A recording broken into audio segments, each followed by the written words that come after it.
Buenas, amada generación. Como siempre decimos, y porque es una realidad, esta generación no para. Y como cada sábado tenemos el privilegio de poder entrar en la presencia de Dios. Pero antes queremos invitarte a que podamos tener este tiempo de oración, ¿sí? Y que tengamos en cuenta que lo que estamos haciendo no es que hacemos una oración es como un cambio y fuera y arrancar, ¿no? Sino que tiene que ver con que realmente le pedimos de todo corazón a Dios que Él prepare nuestro corazón para poder entrar en su presencia, ¿no? Y para que lo que nos hable quede en nosotros, ¿no? Quede en lo más profundo de nuestro corazón y que podamos aplicar la palabra también. Así que los invito a que podamos orar, ¿sí? Amado Dios, te damos gracias por esta oportunidad que nos brindás con cada uno de los adolescentes y de aquellos que están viendo y escuchando esta transmisión. Pero Señor, te pedimos que, entendiendo que vos sos la persona más importante, rogamos Señor que prepares nuestro corazón y que Señor nos lleves, Señor, a estar en tu presencia con mucha atención a lo que tenés para cada uno de nosotros, Señor. Ayúdanos a ser no solamente oidores, sino hacedores de tu palabra. En el nombre de Jesús, amén. Y habiendo dejado este mensaje, ¿no? en las manos del Señor, quiero hacerles una invitación de poder hablar de, no es alguien, sino de algo, pero voy a invitar a alguien más que pueda hacer una presentación mucho mejor que yo. Tenía depresión, pero si no lo parecía. El alma de la fiesta, lo recuerdan, reía como loco. Pero tenía 2 hijos, ¿cómo es posible? Tenía un buen empleo, ¿qué le hacía falta? Era solo una niña de 11 años.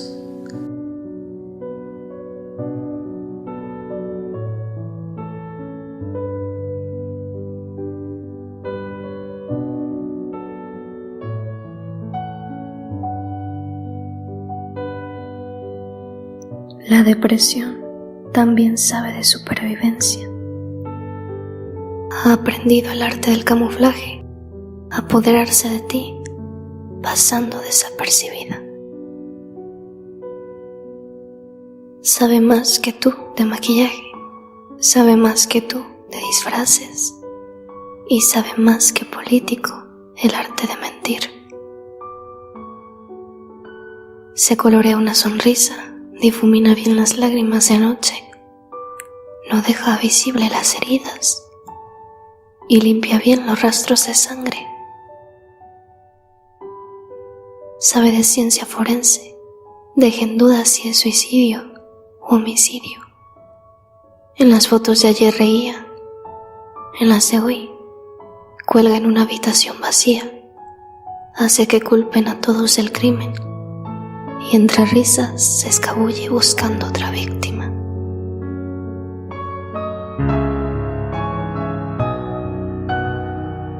Sabe de teatro, ríe tan bonito, habla tan fluido, tiene en el perchero más de 100 máscaras, guiones de pretextos al por mayor. El problema es cuando se baja el telón, cuando rompe la careta y de paso sus venas. La depresión es estudiante de cirugía, loca apasionada que guarda hojas de bisturí en la recámara. Sus incisiones las practica en los brazos, las piernas, en el abdomen. Y cuando se siente preparada, lo intenta en la carótida.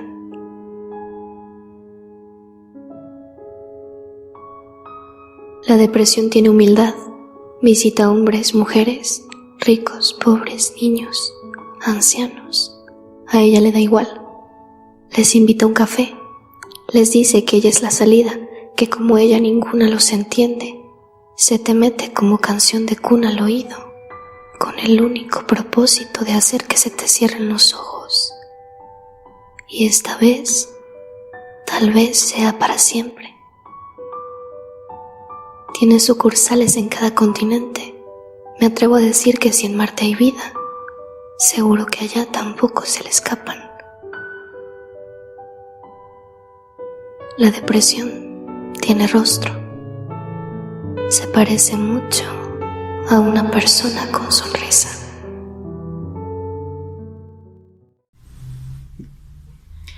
Creo que ya no hace falta más presentaciones y por supuesto vamos a hablar justamente de la depresión. Y me gusta cómo habla esto de que la depresión como que se esconde, ¿no? Que la depresión es mentirosa, que pareciera ser que se oculta. Y cuando la vez pasada Luis hablaba de esta cuestión del suicidio también, es porque las personas que tienen esa tendencia a pensar en el suicidio, algunos lo llevan a cabo, otros no, pero lo piensan, es porque tienen también esa depresión también, son personas depresivas generalmente. Y es muy importante también poder hablar de este tema. Ahora la pregunta es la siguiente para pensar, ¿no? ¿Conocemos a alguna persona que le pase lo siguiente, ¿no? Alguna persona que vean que nunca tiene ganas de nada, que siempre está pesimista, que no tiene proyectos, una persona que siempre está triste, que descuide su higiene personal, que ves que no se ama a sí misma, a una persona que tiene esa tristeza constante todos los días? ¿Conocemos a algún familiar? ¿Conocemos a algún conocido también? ¿Algún amigo? ¿Y será que también nos puede llegar a pasar a nosotros o nos pasó en algún momento? Bueno, esto tiene que ver, estos síntomas tienen que ver con la depresión. Y en una oportunidad hablábamos de lo que era el desánimo, ¿no? De esos momentos donde no tenemos ganas de nada, donde no tenemos iniciativa, pero el desánimo es algo temporal. Pero la depresión es algo mucho más profunda y es de lo que vamos a hablar en esta oportunidad. Ahora, la pregunta del millón y polémica posiblemente. ¿Un cristiano puede ser que se deprima? ¿Qué pensamos nosotros? ¿Se puede deprimir un cristiano? La respuesta es sí. Pero primeramente vamos a ver qué es lo que lleva a una persona a la depresión. Y una persona puede llegar a ser depresiva quizás por traumas desde su niñez o en la adolescencia, que tiene que ver con el rechazo, que tiene que ver con el maltrato físico que haya podido recibir, que tiene que ver quizás también con la falta de atención, con la falta de afecto. Hay personas, chicos que vivían en sus hogares, chicos y chicas, ¿no? Que nunca tuvieron afecto, que quizás a algunos le dio todo lo material, pero nunca recibieron afecto. Otros también puede ser que hayan salido de padres divorciados también, y eso obviamente deprime incluso a un adolescente, lo pone mal, y se maquina y se pregunta si fue culpa de él o de ella. Siempre esta cuestión que viene a los pensamientos, ¿no? Pero son causas de las cuales una persona se puede llegar a deprimir también, y esto pasa también en la gente mayor. Muchas personas también pasa por una situación de duelo, que fallece algún familiar, y algunos entran realmente en depresión. Otros también se deprimen porque cada vez que se proponen hacer algo les va mal. Entonces constantemente se replantea esto: ¿por qué me va todo mal en todo lo que tomo iniciativa? Y también hablamos esta cuestión también de la autoestima, en una oportunidad hablábamos y esto, y todas estas cuestiones también pueden ser causas de la depresión, que tiene que ver con esta cuestión de lo que decíamos, ¿no? De esa tristeza constante, ¿no? De algo mucho más profundo. Y decíamos que un cristiano también puede ser de que se pueda deprimir. Vamos a partir de una cosa: pueden haber diversas causas por las que un cristiano también se pueda llegar a deprimir. Y primeramente podemos entender que hay una cuestión que puede ser lo que sea en cuanto a lo espiritual, que la depresión puede ser quizás porque haya un problema espiritual. Y una de las cosas puede ser quizás porque hay personas que luchan muchísimo con hábitos pecaminosos, conductas que quieren dejar, pero le cuesta mucho dejarlos. ¿Y qué pasa? Se sienten culpables y encima no lo charlan con nadie, y obviamente esto trae depresión en la persona porque constantemente se siente mal.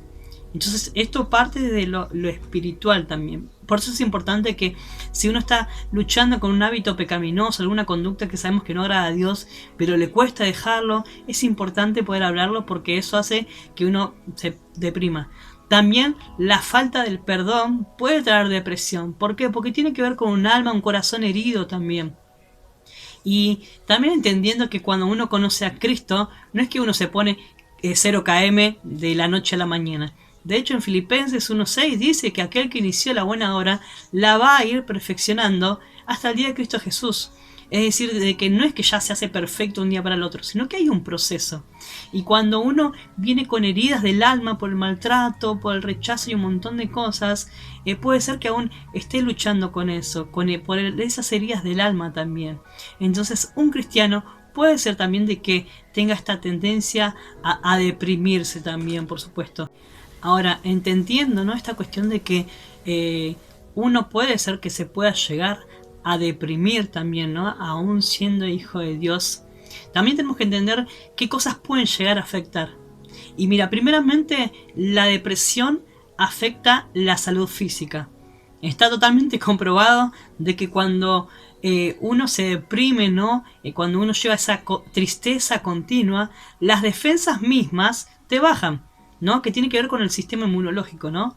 Entonces, ¿qué pasa? Que nuestras defensas bajan y tenemos la tendencia a enfermarnos más. Todo esto es lo que provoca la depresión, porque también ocurre una serie de químicos, ¿no?, de que surgen en nuestra cabeza, que no voy a entrar en detalle, pero la depresión hace que empiecen a bajar ciertas hormonas que son las serotoninas, dopaminas, que tiene que ver con nuestro estado emocional, ¿no? Todas estas cuestiones. Y eso hace que también bajen nuestras defensas y también podamos enfermarnos. Así que la depresión hasta puede llegar a afectar en ese sentido. También entendemos que la depresión afecta a nuestra salud mental. Miren, por algo, en la palabra de Dios encontramos que dice que no hay mejor remedio que tener pensamientos alegres, porque cuando uno tiene otros pensamientos malos, el cuerpo se enferma, ¿no? Y en Filipenses ahí 4:8 habla de esto, ¿no? Dice, en nuestro pensar, en todo lo bueno, lo amable, en lo justo. También tenemos incluso en otros pasajes, en Romanos 12:2, dice que habla de esta cuestión de renovar nuestros entendimientos, ¿no? De no moldarnos a este siglo. ¿Y por qué dice esto? ¿No? Porque la palabra de Dios habla mucho respecto a lo que son los pensamientos. Es un principio espiritual esto, porque es importante cuidar nuestra salud mental. Y cuando una persona se deprime, generalmente tiene malos pensamientos, que no se ama a sí mismo, no se valora, no se cuida. Por eso hablamos de esta cuestión que hay personas que tienen depresión y descuidan su aspecto físico, su higiene, un montón de cuestiones. Pero al venir esos malos pensamientos afectan a lo que es la salud mental. Y lo más importante también, que la depresión afecta a la vida espiritual. ¿Por qué? Porque uno no tiene ganas de buscar a Dios. No tiene ganas de conocer lo que hay en su corazón. No tiene ganas de leer la Biblia. No tiene ganas de orar cuando está en depresión. Y tampoco tiene ganas de conocer el propósito de Dios. Por lo tanto, la depresión también es un obstáculo. Es algo que puede llegar a pasar. Y déjeme decirle que no solamente a los adolescentes. También a los jóvenes más grandes, a los adultos, les pasa que también pueden tener esa tendencia a la depresión, que ya dijimos cuáles fueron sus causas. Pero si la Biblia no muestra de alguien que haya tenido depresión, pero sí de alguien que haya tenido esta tristeza profunda. Miren, tenemos el ejemplo de Elías, después de que había enfrentado a un montón de profetas ahí, de los profetas de Baal, y que Dios hizo un milagro a través de él. Después de ese momento, una mujer llamada Jezabel lo amenaza a Elías por esto que había hecho. Y Elías dice ahí en Primera de Reyes, en el capítulo 19, versículo 4, dice, y Elías dice, caminó todo un día en el desierto. Llegó a donde había un arbusto y se sentó a su sombra con ganas de morirse. Estoy harto, Señor, protestó. Quítame la vida, pues no soy mejor que mis antepasados. Dice que tenía ganas de morirse. Era tanta la tristeza que tenía, era tan profundo el desánimo, ese peso que tenía, que estaba pasando por esta cuestión, ¿no? De llegar a decir de quítame la vida, me quiero morir. Esta cuestión de perder el amor por él mismo también. Y era una tristeza profunda. Pero qué importante que lo que después hizo Elías, ¿no? Y es de escuchar el murmullo de Dios, la voz de Dios. Y vemos que después en el capítulo 19 del versículo 5 al 6 dice que luego se acostó debajo del arbusto y se quedó dormido. De repente un ángel lo tocó y le dijo, levántate y come. Elías miró a su alrededor y vio a su cabecera un panecillo cocido sobre carbones calientes y un jarro de agua. Comió y bebió y volvió a acostarse. Por supuesto que A diferencia quizás de una persona de hoy en día, Elías no siguió con esa tristeza, ¿no? Pero sí hubo un momento en su vida, aún habiendo experimentado la presencia de Dios, un gran profeta, era un gran vocero de Dios, una persona muy usada por él, pero experimentó lo que era esta tristeza también. Pero qué bueno es poder, esta cuestión de poder nosotros oír lo que Dios tiene. Primeramente entendiendo que quizás hay un familiar o un conocido que esté pasando por depresión. Bueno, lo que más necesita obviamente, necesita de Dios también. Pero esa persona también necesita ser escuchada y eso es lo que tenemos que entender. Y si nos pasa a nosotros que nos deprimimos, es importante poder hablarlo. Como decíamos, en esta cuestión del suicidio, la depresión, ¿no?, es un síntoma de llegar al suicidio. No significa que todos lo hagan, pero por eso es importante poder charlarlo. De fijarnos a ver qué cosas hay, si hay hábitos que no estamos dejando y nos cuestan y nos entristecen, por eso nos da vergüenza, si hay heridas que tenemos en nuestro corazón por el rechazo, por el divorcio de los padres o por el maltrato físico o algo que nos haya pasado, pero poder charlar esta cuestión, ¿no?, de cómo nos sentimos también y entender que en Dios podemos descansar. Miren, hay un salmo que podemos encontrar en el Salmo 130, 1-2, y dice: a ti, Señor, elevo mi clamor desde las profundidades del abismo. Escucha, Señor, mi voz, estén atentos tus oídos a mi voz suplicante. Y acá el salmista está expresando esto, ¿no? Dice, desde las profundidades del abismo, ¿no? Algo tan tremendo que estaba pasando en su corazón, esa angustia tremenda. Pero nosotros como hijos de Dios también, así como lo hacía acá el salmista, podemos expresarnos ante Él, decirle: Dios, la verdad que me siento muy mal, me siento triste por esto, siento que nadie me entiende, pero poder hablar con Él, ir a la presencia de Dios. Y tenemos un salmo también que nos inspira, que es el Salmo 42, versículo 5. Y dice: ¿por qué voy a inquietarme? ¿Por qué me voy a angustiar? En Dios pondré mi esperanza y todavía lo alabaré. Él es mi Salvador y mi Dios. Y me gusta porque acá el salmista lo que hace es una pregunta, ¿no? La está pasando muy mal él, se siente muy angustiado, pero se empieza a repreguntar: pero ¿por qué me voy a angustiar? ¿Por qué voy a temer? ¿Por qué me voy a seguir entristeciendo? Y es como que dice: no, hasta acá llegué, no voy a seguir así, no voy a seguir con esta tristeza. En Dios voy a poner mi esperanza. En Él voy a empezar a esperar, en Él me voy a fortalecer, en Él incluso dice que encima, dice, todavía lo alabaré encima. Esta cuestión de elogiar a Dios, de poder cantarle, de reconocer su grandeza, pero esta cuestión de poder centrarse en Dios, ¿no? Entonces, entendiendo esto, familia, puede ser que en algún momento pasemos por depresión o haya conocidos también que puedan pasar esta cuestión. Y lo que más necesitamos para ser sanados es Dios, siempre Él quien es nuestra esperanza. Así que si en algún momento nos sentimos tristes, no nos guardemos, porque lo peor que podemos hacer es guardarnos las cosas y no contarlas. Porque llega un momento que eso va a empezar a afectar a lo físico, a lo mental y va a afectar a lo espiritual. Por lo tanto, siempre hablemos esto, que oren por nosotros también. Y lo más importante, esta cuestión de que poder confiar en Dios, ¿no? Que Él es nuestra esperanza. Por lo tanto, nos liberamos de cualquier pensamiento. Dice en Isaías un pasaje que me encanta, que está en Isaías 26:3. Dice: tú guardarás en perfecta paz, cuyo en ti persevera sus pensamientos. Es decir, que Dios guarda en esa perfecta paz, esa paz que sobrepasa todo entendimiento, como lo dice, en aquellos que perseveran los pensamientos en el Señor, que fijan los ojos en Jesús. Y nosotros tenemos ese privilegio. ¿Se ponen a pensar las personas que realmente no tienen a Dios? Qué triste que es. Por eso tenemos que predicar el Evangelio también. Pero también pensando desde la de nosotros, gloria a Papá, gloria a Dios, que tenemos la oportunidad de ir a la presencia de Dios cuando estamos tristes y para no caer en esa depresión. Así que los invito a que podamos tener este tiempo de oración y pedir al Espíritu Santo que nos ayude a depender de Él en estos momentos, ¿sí? Espíritu Santo, honramos tu presencia primeramente. Te damos gracias por esta oportunidad que nos brindaste. Te pedimos, bendito Padre del cielo, en esta oportunidad, que guarde nuestro corazón, que si en algún momento nos sentimos tristes, abatidos, desanimados, que no sea algo constante, Señor. ¿Por qué vamos a seguir angustiados? ¿Por qué vamos a seguir temiendo, Señor, si te tenemos a vos? Amado Señor, en vos vamos a poner nuestra esperanza. Y que esto sea más que, Señor, que palabras, que sea una declaración profunda en nuestro corazón. Y Espíritu Santo, cuando estemos tristes, cuando estemos mal por algo, ayudarnos y recordarnos esta palabra, decir, bueno, yo sé que a pesar de cómo me siento, en vos, Dios, voy a poner mi esperanza. Y todavía te voy a alabar. Te vamos a alabar, Señor. Te damos gracias, Señor, en este tiempo y bendecimos la vida de cada uno de los que están escuchando tu palabra. En el nombre de Jesús, Señor. Amén. Amén, amada familia. Como siempre decimos, esta generación no para.